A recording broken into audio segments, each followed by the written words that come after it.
আজকে 16.1 অর্থাৎ পরিমিতি এর 16.1 এর উদাহরণ 4 আজকে আমরা সমাধান করব। ঠিক আছে, উদাহরণ 4 এটা ইম্পর্টেন্ট, এটার উপরে অনেক সময় সৃজনশীল প্রশ্ন আসে এবং তোমরা অনুশীলনীতে সেম একটা অঙ্ক পাবে, হয়তো সংখ্যাগুলো একটু চেঞ্জ থাকবে। ঠিক আছে, এর জন্য একটু মনোযোগ দিতে হবে। সমবাহু ত্রিভুজে কি লেখা আছে? সমবাহু ত্রিভুজে প্রত্যেক বাহুর দৈর্ঘ্য 1 মিটার বাড়ালে ক্ষেত্রফল 3√3 বর্গ মিটার বেড়ে যায়। ত্রিভুজটির বাহুর দৈর্ঘ্য নির্ণয়। তোমরা বলো, ত্রিভুজের বাহুর দৈর্ঘ্য যদি বাড়ানো যায়, প্রথমে একটা ত্রিভুজ আছে, ধরো এরকম একটা ত্রিভুজ আছে, এরকম একটা ত্রিভুজ আছে, এটা সমবাহু। সমবাহু মানে কি? প্রত্যেকটা বাহু সমান, প্রত্যেকটা বাহু সমান। ধরো এ, এটাও এ, এটাও, এটা সমবাহু ত্রিভুজ। তাহলে অবশ্যই এর একটা ক্ষেত্রফল আছে। এখন যদি এর বাহুর দৈর্ঘ্য বাড়ায়, বাহুর দৈর্ঘ্য বাড়ালে ক্ষেত্রফল কি বাড়বে না কমবে? বাড়বে। কতটুকু বাড়বে? এখানে 1 মিটার বাড়ালে ক্ষেত্রফল এত বর্গ মিটার বেড়ে যায়। ঠিক আছে, এখন আমাদের বাহুর দৈর্ঘ্য নির্ণয় করতে হবে। তাহলে চলো তাহলে আমরা এটা সমাধান করি। আমরা লিখি প্রথমে,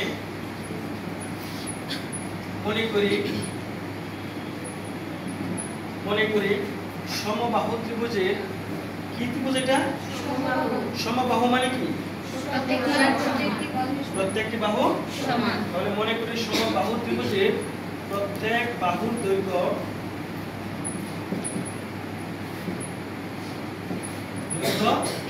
a।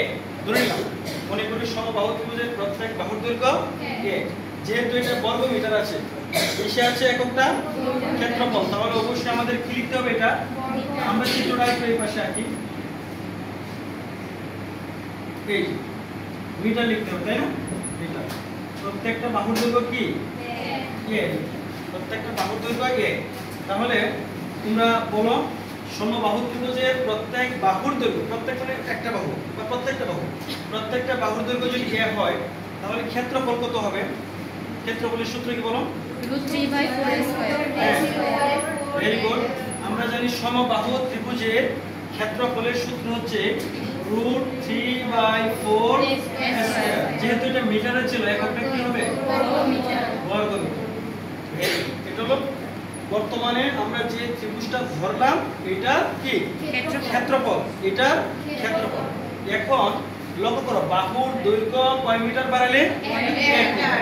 তাহলে যদি আমরা বাহুর দৈর্ঘ্য দেখো, এই দৈর্ঘ্যটা আছে, আমরা যদি 1 মিটার বাড়াই দিই, এই পাশে এভাবে বাড়াই দিলাম, হ্যাঁ ঠিক এই পাশে বাড়লো, ঠিক আছে, এই পাশে বাড়লো, এইভাবে বাহুর দৈর্ঘ্য যদি 1 মিটার বাড়ে, দেখো বাহুর দৈর্ঘ্যটা যদি 1 মিটার বাড়ে, দৈর্ঘ্য ছিল কত? এই দৈর্ঘ্য কত ছিল? a। এখন এই দৈর্ঘ্য হয়ে গেছে না? আগে ছিল a, এখন তো লম্বা হয়ে গেছে বেশি। কিন্তু এইটা থেকে এটা বাড়ছে কতটুকু জানো? 1 মিটার। লেখা আছে কয় মিটার? 1 মিটার। তাহলে বাহুর দৈর্ঘ্য হবে a + 1। এটা a + 1 হলে এটা কত হবে? এটা কত হবে? যেহেতু এটা সমবাহু, তিন দিকে বাহু সমানভাবে বাড়ে। এখন আমরা লিখব, দেখো বাহুর দৈর্ঘ্য কত মিটার বাড়ছে? 1 মিটার। বাহুর দৈর্ঘ্য 1 মিটার বাড়ালে কত হবে? কোনে 1 মিটার বাড়ালে হয় a + 1 মিটার। কথা ঠিক আছে? আগে ছিল বাহুর দৈর্ঘ্য a মিটার, কত ছিল? a metre. এখন বাহুর দৈর্ঘ্য 1 মিটার বাড়ালে কত হবে? a + 1 মিটার হবে না? এখন সুতরাং এটার ক্ষেত্রফল কত হবে? সুতরাং ক্ষেত্রফল, অর্থাৎ এখন দৈর্ঘ্য বৃদ্ধির পর, দেখো আগে ছিল এইটা ছোট ত্রিভুজ, এর ক্ষেত্রফল পেলাম কোনটা? পেলাম এইটা, তাই না? √3/4 স্কয়ার। এখন যেহেতু বাহুর দৈর্ঘ্য বৃদ্ধি পেল, তাহলে ত্রিভুজটাও বড় হয়ে গেল। তাহলে এই ত্রিভুজের ক্ষেত্রফলের সূত্র কি হবে বলো? √3/4, আর বাহু কোনটা? আমরা জানি √3/4 বাহু স্কয়ার, √3/4 বাহু স্কয়ার। তাহলে এটার বাহু কত? a + 1। তাহলে এটা হবে √3/4 a + 1 এর হোল স্কয়ার বর্গ মিটার। এটা যেহেতু মিটার লেখা আছে। এখন লক্ষ্য করো, এটা হলো পরবর্তী ত্রিভুজের ক্ষেত্রফল, দৈর্ঘ্য বৃদ্ধি পাওয়ার পর। আর এটা হলো আগের ক্ষেত্রফল। এখন তোমরা বলো তো ক্ষেত্রফল বড় কোনটা, পরেরটা না আগেরটা? পরেরটা। পরিষ্কার বোঝা যাচ্ছে পরেরটা বড় হবে, যেহেতু বাহুর দৈর্ঘ্য বৃদ্ধি পেয়েছে। এখন তারা উদ্দীপকে কিন্তু দেখো লেখা আছে, সমস্যায় লিখে দিল যে 1 মিটার বাড়ালে ক্ষেত্রফল কত বর্গমিটার বেড়ে যায়? এই ক্ষেত্রফল 3√3 বর্গমিটার বেড়ে যায়। এর মানে হচ্ছে এই ক্ষেত্রফল থেকে এই ক্ষেত্রফলটা 3√3 বর্গমিটার বেশি। এটা যা আছে এখান থেকে এটার যে ক্ষেত্রফল এটা হচ্ছে 3√3 বর্গমিটার বেশি আছে। কথা কি বুঝছো? এটা বেশি বর্গমিটার বেড়ে, এত বর্গমিটার বেড়ে গেল। এখন যেহেতু এটা বেশি আছে, লক্ষ্য করো এটা থেকে এটা বেশি না, যেহেতু এটা বেশি আছে তাহলে এটা থেকে যদি আমরা এটা বাদ দেই, উল্টা ভাবে আমি বলছি, যদি এটা যেহেতু বেশি আছে এটা থেকে যদি আমরা এটা বাদ দেই তাহলে কত থাকবে? 3√3 বর্গমিটার। Very good. তাহলে আমরা লিখব প্রশ্ন মতে, কি লিখব এখানে? প্রশ্ন মতে দেখো √3/4 a plus 1 whole square minus এটা বাদ যাবে √3/4 স্কয়ার ইকুয়াল টু কত হবে? 3। এই ক্ষেত্রফল থেকে এই ক্ষেত্রফল বাদ দিলে কত? 3√3 বর্গমিটার। আমরা এই যে সমীকরণ পেলাম, এটা একটা সমীকরণ, তাই না? এখন এই সমীকরণ সমাধান করলেই আমরা a এর মান, কার মান পেয়ে যাব? a এর মান মানে প্রত্যেক বাহুর দৈর্ঘ্য। তারা এটাই বলছে ত্রিভুজটির বাহুর দৈর্ঘ্য। অর্থাৎ তাহলে এই সমীকরণ সমাধান করে আমাদের কার মান বের করতে হবে? হ্যাঁ, a এর মান বের করতে, বাহুর দৈর্ঘ্য বের করতে হবে। Very good. তোমরা এটা উঠাও। তোমরা নিশ্চয়ই এতক্ষণ এটা উঠিয়েছো, তাহলে বুঝতে পারি? ঠিক আছে, আমরা পরবর্তী দেখি অংশে কি হয়। এই সমীকরণ থেকে আমরা এটা সমাধান করব। এই সমীকরণটা সমাধান করব। তো দেখো এই সমীকরণে আমরা কি কমন নিতে পারি বলো? √3/4। এটা আমরা এখানে আমরা আরেকটা লাইন লিখে নেই। এখান থেকে আমরা কি কমন নিতে পারি? Very good. এখানে আছে √3/4, এখানেও আছে √3/4। তাহলে আমরা কি কমন নিতে পারি?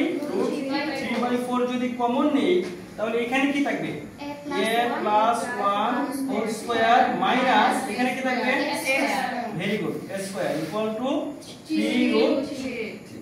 ঠিক আছে, এবার দেখো এটা একটা রাশি, এই রাশির সাথে এটা কি সম্পর্ক? ইনটু না? সম্পর্কটা কি? এবার এই সংখ্যাটা আমরা ডান পাশে নিব। আমরা জানি যদি বাম পাশে ভগ্নাংশ থাকে, মূলত ভগ্নাংশ থাক বা পূর্ণ সংখ্যায় থাক, এই সংখ্যাটা কোথায় যায়? ডানে নিচে যায়। আর যদি ভগ্নাংশ থাকে তাহলে এটা নিচে গেলে নিচেরটা কিভাবে উঠাইতে হয়? ইনটু দিয়া হর যাবে লবে, লব যাবে হরে। ঠিক আছে, তাহলে আমরা এই কাজটা করি। দেখো আমরা এই অংশটাকে ডান পাশে নিব। ডান নিলে বাম পাশে কি থাকবে? বাম পাশে a plus 1 whole square minus a square equal to 3√3। এবার যেহেতু এটা ভগ্নাংশ, এটা যদি আমরা ডানে নেই ইনটু দিয়া বলো কত উপরে? Very good, 4/√3। 4/√3 অর্থাৎ 4 যাবে উপরে, √3 যাবে নিচে। এবার দেখো 3 এর সাথে এই √3 এটা কিন্তু সম্পর্ক কি? এটা সম্পর্ক কি বলতে পারো?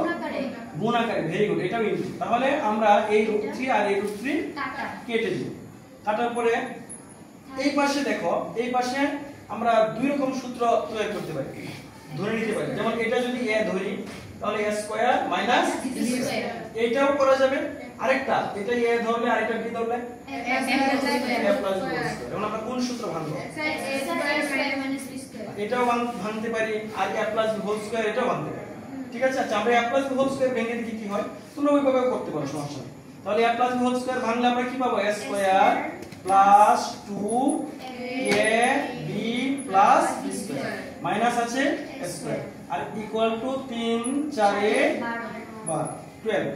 ঠিক আছে, এবার লক্ষ্য করো এখানে মাইনাস স্কয়ার আর এখানে কি প্লাস স্কয়ার। তাহলে মাইনাস স্কয়ার প্লাস স্কয়ার কাটা, এখানে গুণ করলে আমরা কি পাই? 2a প্লাস 1 ইকুয়াল টু 12 এরপরে দেখো এই প্লাস 1 ডান পাশে নিয়ে গেলে কি হবে?